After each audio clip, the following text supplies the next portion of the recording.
Hey everybody, welcome to my channel. I've been trying to do these videos for quite some time right now. If you've come to this channel, chances are you are like me and interested in retiring. I'm 54 years old and I cannot wait to retire. And you know, right now this year was a new election. Donald Trump is in office, so thankfully maybe things will get a little bit better. But I can tell you for the last 4 years, I have been just very concerned about my children's welfare, my wife's welfare, and it hasn't been really fun. And I'm sure many of you, wherever you are, either in the United States or some other country, I'm sure these kinds of topics loom very heavy on your mind. The ability for you to take care of yourself, your loved ones, your finances, your whatever kind of assets you've accumulated, all those things probably weigh very heavily. They weigh very heavily in my mind. And the other thing also is, as you get older, you know, I've worked in the corporate environment. I'm a consultant, but I provide service. I trade my time for money. And I personally don't feel that is the greatest occupation to do. In fact, as I get older and my son is getting older, I've always instructed him that you need to build things. You need to provide something of value to society that people can use and enrich their lives, meaning that you have to have purpose in your life. Now, many of you are very spiritual, I'm sure. I'm spiritual as well. One of the things about being a Christian is we have the Lord to look forward to and provide purpose, and that purpose then is to spread out to others.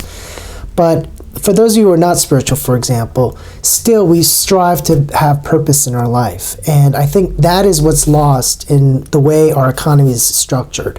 So much of what we do is around providing service, and it's very hard to see where your contributions are actually manifested as well as appreciated, and that you actually make an impact. Everybody wants to make a positive impact, and if everybody had that thinking, I think we'd have a much better society. I love guys who build things, cars, rocket ships, small products, whatever it is. It's such a great thing to do, and I've always longed to have that, but unfortunately I took a career path, very, very institutionalized, very similar to the way our educational system is built, where we sit down in a classroom for 8 hours and we're instructed to punch out equations and solve math problems and opine on historical things. And now with, I'm sure in my children's school, they're being taught things around, you know, things that I've never been taught around, that now kind of are embedded in our social fabric. These videos I want to make to help guys or gals, sorry for the term, but to help folks who are thinking about this, but I don't have any pattern to follow. I've been looking at many videos on YouTube, and they're wonderful. In fact, I just found something from a gentleman by the name of Joe Kuhn. His format is interesting. He just talks just like I'm talking to you. But if you read the comments, it's pretty interesting. There's many people in there that are around the 50-year mark, 50 plus, and some of them have retired. You know, some are thinking about retiring. But I can't figure out how many people do this. Now, I'm going to tell you a little bit about myself. I'm a consultant. I've done very well. I really service Wall Street. So most of my clients are all institutional investment companies, and I have a kind of a unique skill set with a software product that helps money managers manage trading. And it's a really great product. I've made my career around it. I used to work for that company. But when you go work at these companies, it's not about software technology any longer. In fact, I would venture to say that this technology is kind of obsolete. And I love technology. I came out of Silicon Valley when I graduated from UC Berkeley. But it's deviated. When I got out of grad school, my MBA, what I had as a plan was I loved software, but I needed a vertical where the software could be utilized, because a lot of the companies I worked for in Silicon Valley, there were solutions trying to find problems, not the other way around, and which is what software should do. The other thing is that now software is now on the internet. It's a lot of social media, it's content. This is the new wave, if you will, of technology, social media and software. So in that regard, I've really lost my way. I will be very honest with all of you. I don't like my job. And if we talk about purpose, it's very important that you do have purpose, that you want to love to get up and do what you do.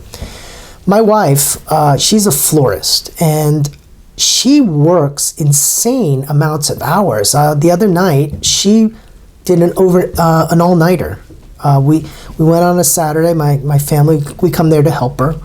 I don't know anything about flowers because it's a very unique skill set, because she does what's called like ikebana, which is a high kind of, it's an Asian style of flower arrangement. But she's well regarded in the floral community, and her clients come to her and pay her significant amount of money to build these what's like funeral sprays and funeral type of things. But when I left her, she stayed all night because she had an order for 3 of them for I think the next day. And now she left this morning and she's got a cold and she's been laid out for 3 days. But I really worry for her, but she loves it. And I really envy that about her. The fact that she can get up, stay all night, build these things. She's in an environment where she's comfortable. She loves what she's doing. She's got all these things that keep her motivated. I've never had that experience.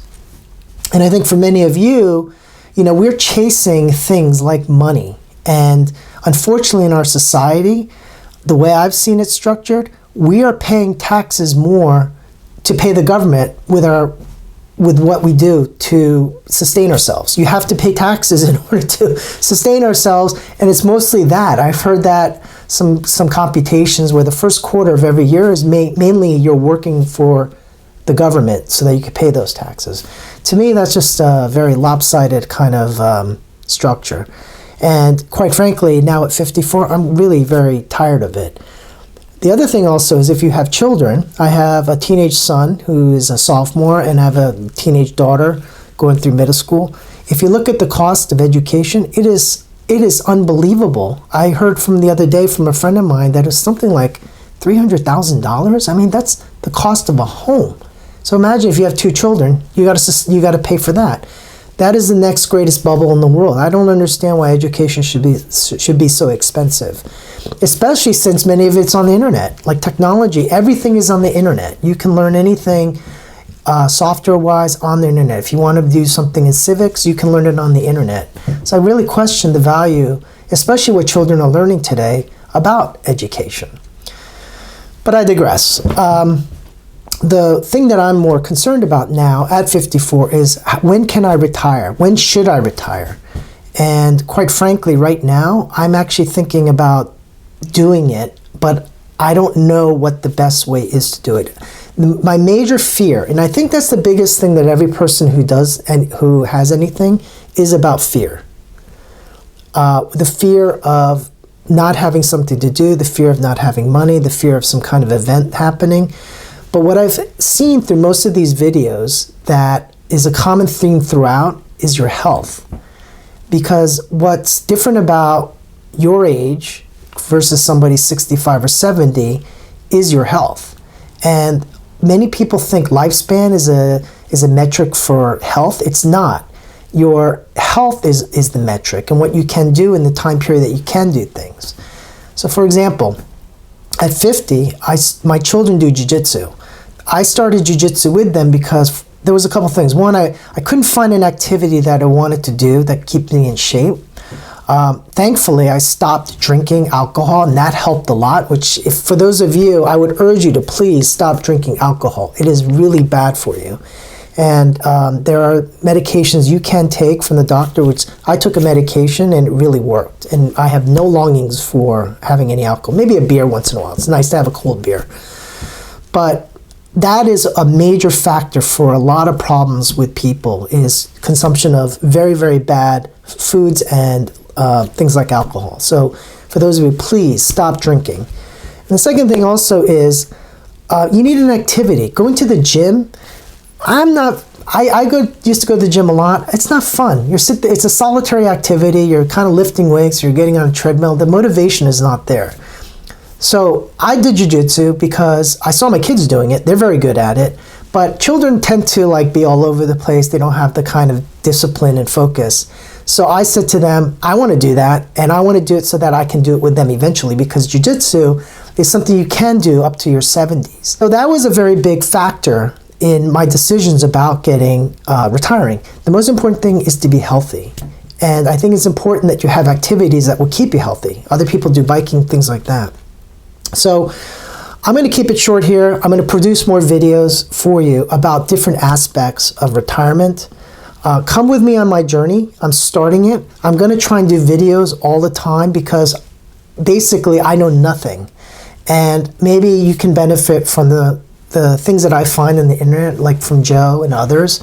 I will also try and do videos about quantitative analysis around retirement. I'm not overly confident about all these models like Robinhood does or Fidelity. It's very hard to model the future, especially when it comes to finances. But I will say one thing about things around finance, and this comes mainly from Dave Ramsey. You know, Dave Ramsey has his Ramsey Solutions, but he talks about the baby steps. I never followed that entirely, but I took principles away from it. And the most important thing I did take away, and that actually where my prosperity came from, is having very, very little to no debt. The only debt that we have in my household is our mortgage. And the mortgage is a big factor, but maintaining a home is a big factor. It's very expensive. I don't know what it's like in your communities, but in order to get my lawn cut and do like a spring clean, it's over $1,000. And I mean, you know, I can afford that, but I would rather not. I don't find that to be a really, you know, I just can't put the two together where the value is. But, you know, I like the guys that do the work for me. I just find that a little bit peculiar. Come with me on my journey. I'm going to do all kinds of different things. If you come to this channel, you'll see that it says Retired Thai Style, because that is where I'm planning to retire. I'm going to go to Thailand. I'll do videos about Thailand. I'm actually going in April. So I will show a lot about what Thailand is like. I'll show you about what the environments are like, the fun things about Thailand. And no, it is not just a place of debauchery, and you know, it's known reputation for being kind of the sex capital of the world. It's a beautiful, beautiful place. But what I love about Thailand is the way that they've structured their society. That's a country that doesn't really believe in debt. And I really believe that is the key to prosperity, because now if you look in the United States, we always talk about the deficit. That's the reason why we're struggling so much, is because we're having to pay that debt. You and me are paying this debt all the time. And my children, I fear for them, are going to be paying that debt as well. Anyways, that's it for today. 13 minutes long. I'm sure if you stuck with me, it's a lot of rambling, but come with me. Hopefully it'll get better over time. I am going to do some more edits around this stuff because I love editing. But if there are topics that you want me to just, you know, try to talk about, let's talk about it together. Thank you very much for coming, and I look forward to the next video. Please hit the subscribe button and the like button. I want to produce more videos. I would love to make what Joe's making. He just told me he makes $50,000 a year on YouTube. That's more than enough for me to take care of anything I need. So thanks for coming.